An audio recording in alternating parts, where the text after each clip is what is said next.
Government job കിട്ടാന്ന് പറഞ്ഞാൽ അതൊരു ലക്കാണ്. തലവരുള്ളവർക്ക് മാത്രമേ കിട്ടുള്ളൂ.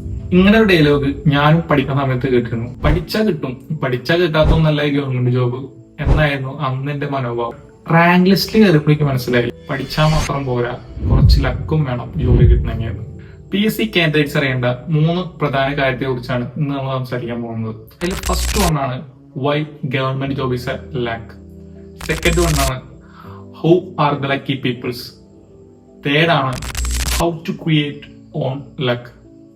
വീഡിയോയിലേക്ക് പോകുന്നതിനേക്കാൾ മുന്നേ welcome to my YouTube channel. This is your JD speaking and don't forget subscribe my channel, like this video.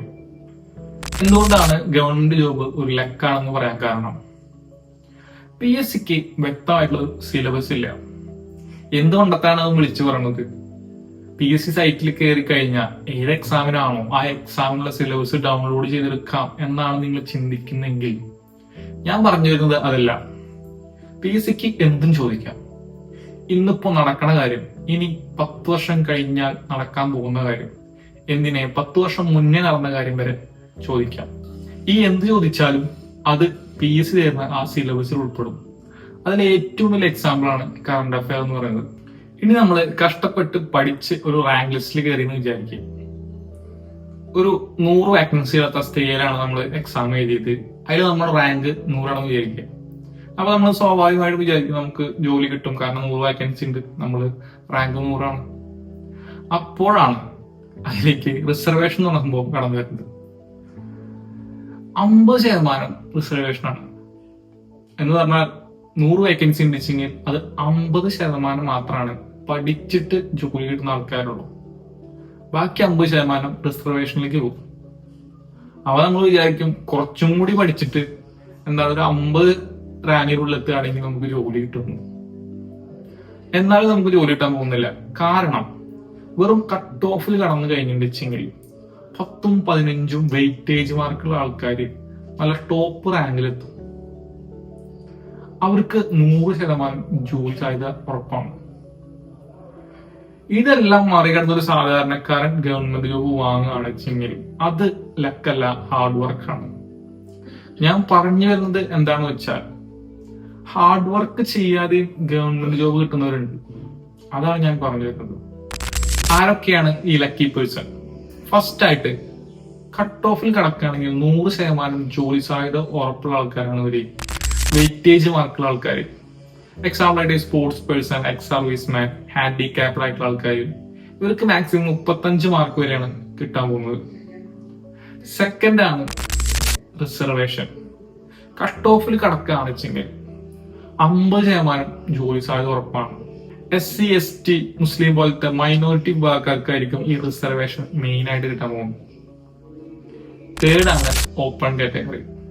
ഇവർക്കൊക്കെ ജോലി കിട്ടിയാ കിട്ടി, അത്രേ ഉള്ളൂ. അങ്ങനത്തെ ആൾക്കാരാണ് ഈ ജനറല്, OBC, ഇഴവ പോലത്തെ കാറ്റഗറി.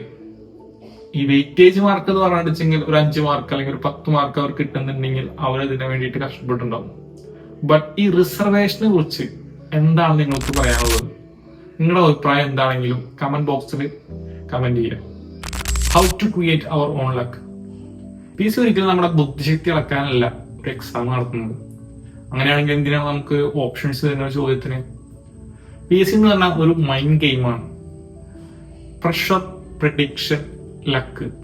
ഒരു 3 ക്വസ്റ്റ്യൻ തെറ്റിക്കഴിഞ്ഞാൽ 1 മാർക്ക് നെഗറ്റീവായിട്ട് പോകും. അതേപോലെ തന്നെ ബബ്ലിംഗ് റൂൾസ്. ഈ ആൻസർ ഷീറ്റിൽ എവിടെയെങ്കിലും ഒരു കോറൽ വന്നു കഴിഞ്ഞിട്ടുണ്ടെങ്കിൽ, ഒരു പെൻ മാർക്ക് വന്നു കഴിഞ്ഞിട്ടുണ്ടെങ്കിൽ ആ പേപ്പർ റീഡ് ചെയ്യില്ല. 3ാണ് ടൈം. ഇത്ര ടൈമിനുള്ളിൽ നമ്മൾ എക്സാം കംപ്ലീറ്റ് ചെയ്തേക്കാം. ഇതെല്ലാം നമ്മുടെ പ്രഷർ കൂട്ടും. ഇതേപോലെ തന്നെയാണ് പ്രെഡിക്ഷൻ. ഒരു ചോദ്യത്തിന് 4 ഓപ്ഷൻസ് ആണ്. അതിലൊരു ഓപ്ഷൻ ശരിയാവാനുള്ള പെർസെന്റേജ് എന്ന് പറഞ്ഞാൽ 25%. അതിൽ നമ്മൾ ഓരോ ഓപ്ഷൻസും എലിമിനേറ്റ് ചെയ്തിട്ട് ശരിയായിട്ടുള്ള ആൻസർ നമ്മൾ പ്രെഡിക്റ്റ് ചെയ്യണം. അത് പ്രെഡിക്ഷൻ ഇമ്പോർട്ടന്റ് ആണ്. 3ാമതാണ് ലക്ക്. ഈ ചോദിക്കുന്ന ചോദ്യം നമുക്കറിയണം. അതാണ് മെയിൻ ആയിട്ട് ലക്ക് എന്ന് ഞാൻ ഉദ്ദേശിക്കുന്നത്. ലക്ക് എന്ന് പറഞ്ഞു കഴിഞ്ഞാൽ അത് യാദൃശ്യമായി ഉണ്ടാകുന്ന സംഭവമല്ല, നമ്മൾ ക്രിയേറ്റ് ചെയ്യുന്നതാണ്. അതിന് ആദ്യം വേണ്ട കാര്യമാണ് പൊസിഷനിങ്. നമ്മളൊരു സ്യൂട്ടബിൾ ആയിട്ടുള്ള എക്സാം ചൂസ് ചെയ്യുന്നതിനാണ് നമ്മൾ പൊസിഷനിങ് എന്ന് ഉദ്ദേശിക്കുന്നത്. നമ്മളൊരു എക്സാം യൂസ് ചെയ്യുമ്പോൾ ആദ്യം നോക്കേണ്ട കാര്യമാണ് വാക്കൻസി. നമുക്ക് ജോലി കിട്ടോ അല്ലെങ്കിൽ ആ കിട്ടാനുള്ള വാക്കൻസി അതിലുണ്ടോ നമ്മൾ ആദ്യം നോക്കണം. രണ്ടാമത്തെ കേസാണ് ഡിസ്ട്രിക്ട് വൈസ് ആണോ അതോ സ്റ്റേറ്റ് വൈഡ് ആണോ. സ്റ്റേറ്റ് വൈഡ് ആണെങ്കിൽ അതിൻ്റെതായുള്ള കോമ്പറ്റീഷൻ അതിലുണ്ടാവും. അതുപോലെ തന്നെ ഒരു യൂണിഫോം ജോബ് ആണോ നോക്കണം. കാരണം യൂണിഫോം ജോബ് ആണെച്ചെങ്കിൽ ഒരു ഫിസിക്കൽ ടെസ്റ്റ് ഉണ്ടാവും, അതുപോലെ തന്നെ വുമൺസും ഉണ്ടാവില്ല.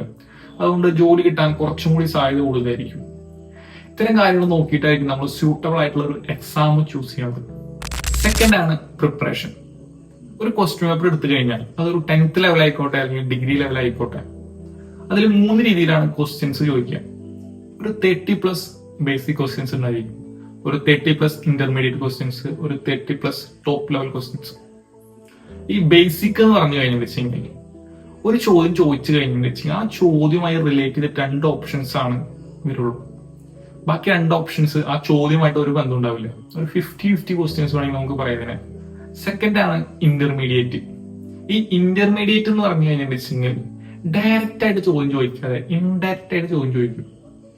പിന്നെ ആ ചോദ്യവുമായി ബന്ധപ്പെട്ടിട്ട് 3 ഓപ്ഷൻസ് ഉണ്ടായിരിക്കും. ഒരു ഓപ്ഷൻസ് ആ ചോദ്യമായിട്ട് ഒരു ബന്ധം ഉണ്ടാവില്ല, 3 ഓപ്ഷൻസ് ആ ചോദ്യമായിട്ട് നല്ല റിലേറ്റ് ചെയ്ത് നിൽക്കുകയും ചെയ്യും. ഇത്തരം ക്വസ്റ്റ്യൻസിലാണ് ഏറ്റവും കൂടുതൽ നെഗറ്റീവ് വരുന്നത്. ഈ ബേസിക്കും ഇന്റർമീഡിയറ്റ് ക്വസ്റ്റ്യൻസും നമ്മൾ ക്രാക്ക് ചെയ്യാൻ വെച്ചെങ്കിൽ എന്തായാലും നമുക്ക് റാങ്ക് ലിസ്റ്റിൽ അല്ലെങ്കിൽ കട്ട് ഓഫിനുള്ളിൽ കയറാൻ പറ്റും. ഈ ടോപ്പ് ലെവൽ ക്വസ്റ്റ്യൻസ് എന്ന് പറഞ്ഞു കഴിഞ്ഞാൽ നമ്മൾ ഇന്നേ വരെ ആ ക്വസ്റ്റ്യൻസ് കേട്ടിട്ടുണ്ടാവില്ല, അതിന്റെ ഉത്തരവ് നമുക്ക് അറിയുണ്ടാവില്ല. നമ്മളൊരു ഡിഗ്രി ലെവൽ എക്സാം ആണ് ട്രൈ ചെയ്യുന്നതെങ്കിൽ അതിൻ്റെതായ ടഫ്നെസ് ആയി ഈ ബേസിക്കും ഇന്റർമീഡിയറ്റ് ക്വസ്റ്റ്യൻസ് ഉണ്ടായിരിക്കും. തേർഡ് ആണ് കോൺഫിഡൻസ്. നമ്മൾ സൂട്ടബിൾ ആയിട്ടുള്ള എക്സാം ചൂസ് ചെയ്തു, നല്ല രീതിയിൽ എക്സാം പ്രിപ്പയർ ചെയ്തു. എക്സാം ഹാളിൽ പോയിട്ട് നമുക്ക് ബബിൾ ചെയ്യാനുള്ള കോൺഫിഡൻസ് ഇല്ലെങ്കിൽ നമ്മൾ കഷ്ടപ്പെട്ടെല്ലാം വെറുതെ പോകും. അപ്പൊ നമ്മുടെ കോൺഫിഡൻസ് ഇംപ്രൂവ് ചെയ്യാൻ ആ ഒരു കാര്യം ചെയ്യാൻ പറ്റുള്ളൂ, മോക്ക് ടെസ്റ്റ് ചെയ്യാം. ഈ മോക്ക് ടെസ്റ്റ് ചെയ്യുമ്പോൾ നെഗറ്റീവ് മാർക്സ് നോക്കണം, ടൈം മാനേജ്മെന്റ് നോക്കണം. മെയിൻ ആയിട്ട് ഓവർ കോൺഫിഡൻസ്. നമുക്ക് എല്ലാവർക്കും എന്ന സംഭവമാണ് ഈ ഓവർ കോൺഫിഡൻസ് എന്ന് പറഞ്ഞാൽ. ഒരു 10 ക്വസ്റ്റ്യൻ അറ്റൻഡ് ചെയ്ത് കഴിഞ്ഞിട്ടുണ്ടെങ്കിൽ അതിൽ 10 ആൻസർ കിട്ടി കഴിഞ്ഞാൽ നമ്മൾ വിചാരിക്കും ഇതൊരു സിമ്പിൾ ക്വസ്റ്റ്യൻ പേപ്പർ ആണ്, ഇത് നമുക്ക് കുറച്ച് ഗേറ്റ് അടിച്ചാലും കുഴപ്പമില്ല എന്നുള്ള മൈൻഡിൽ വരും. അപ്പൊ ഇത്ര സിമ്പിൾ ആയിട്ടുള്ള ക്വസ്റ്റ്യൻ പേപ്പർ ആയിരിക്കും ഏറ്റവും കൂടുതൽ നെഗറ്റീവ് മാർക്ക് വരിക. അപ്പോൾ ആ നെഗറ്റീവ് മാർക്ക് കുറയ്ക്കാൻ വേണ്ടിയിട്ടുള്ള ഒരു ടിപ്പാണ് നമ്മളൊരു 5 ക്വസ്റ്റ്യൻ വായിച്ചു കഴിഞ്ഞാൽ അതിലൊരു 3 or 2 ആൻസർ മാത്രം ബബിൾ ചെയ്യാം. അങ്ങനെയാണെങ്കിൽ നമ്മൾ ഫസ്റ്റ് റൗണ്ടിൽ നമ്മളൊരു 100 ക്വസ്റ്റ്യൻസ് വായിക്കുകയാണെന്ന് വെച്ചെങ്കിൽ നമുക്ക് ഷുവർ ആയിട്ടുള്ള ഒരു 40+ ആൻസേഴ്സ് കിട്ടും. അപ്പൊ തന്നെ നമുക്ക് മനസ്സിലാവും ഈ ക്വസ്റ്റ്യൻ പേപ്പർ ഏത് ലെവലാണ്, നല്ല ക്വസ്റ്റ്യൻ പേപ്പർ ആണോ അല്ലെങ്കിൽ സിമ്പിൾ ആണോ അതോ ഹാർഡ് ആണോ എന്ന് നമുക്ക് അപ്പൊ തന്നെ മനസ്സിലാവും. എന്നിട്ട് വേണം നമ്മൾ സെക്കൻഡ് റൗണ്ടിൽ ബബിൾ ചെയ്യാൻ ശ്രമിക്കേണ്ടത്. അപ്പോൾ ഇത്രയും ഇൻട്രസ്റ്റിംഗ് ആയിട്ടുള്ള വീഡിയോസ് താല്പര്യം ഉണ്ടെങ്കിൽ നിങ്ങൾ കമന്റ് ചെയ്യുക, സപ്പോർട്ട് ചെയ്യുക, സബ്സ്ക്രൈബ് ചെയ്യുക, ഷെയർ ചെയ്യുക.